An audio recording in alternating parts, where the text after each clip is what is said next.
Brush చేస్తాం. ఏం చేస్తాం? పళ్ళు తోముకుంటాం. పళ్ళు తోముకిన తర్వాత నాలుగే గీకుతాం. ఇంతనా? నాలుగే గీకినాక ఏం చేస్తారు? పళ్ళు తాగుతారు. పాలు తాగుతారా? పాలు తాగినాక ఏం చేస్తారు? దీంతో ఏం చేస్తారు? ఇంకా ఏం చేస్తారు దీంతో? ముఖాన్ని రుద్దుకో, ముఖాన్ని ఇట్లా పెట్టుకొని స్నానం చేస్తాం.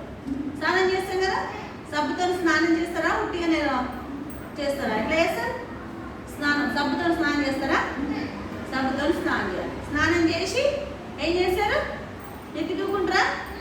నెత్తి దూకొని కింద బట్టలు వేసుకుంటారు. కింద బట్టలు వేసుకుంటారు. మళ్ళా సబ్బు పెట్టి ఏం చేస్తాం? హ్యాండ్ వాష్ చేస్తాం సబ్బుతోని. ఇది కూడా వాడాలి. హ్యాండ్ వాష్ చేసుకున్న తర్వాత అన్నం తింటాం. తర్వాత ఏం చేస్తాం? ఇదేంటిది? దీంతో ఏం చేస్తారు?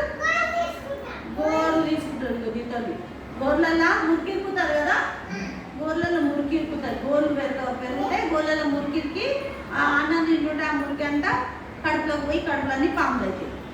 అదైనా అందుకని ఏం చేయాలి?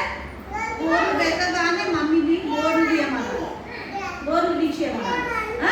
గోర్లు తీసేసినాక మంచిగా సబ్బెట్టి చేతులు కడుక్కొని, మంచిగా సబ్బెట్టి ముఖం కడుక్కొని, ఉక్కిన బట్టలు వేసుకొని కదా, ఉక్కిన బట్టలు వేసుకొని తర్వాత మంచిగా బాగా పెట్టుకొని నెత్తి నూనె పెట్టుకొని స్కూల్కి రావాలి. స్కూల్కి రావాలి. సండే రోజు ఊరికి పోవాలి కదా, మళ్ళా స్కూల్ అవుతుంది. అర్థమైందా? ఇట్లా నీట్గా ఉండాలి, శుభ్రంగా ఉండాలి.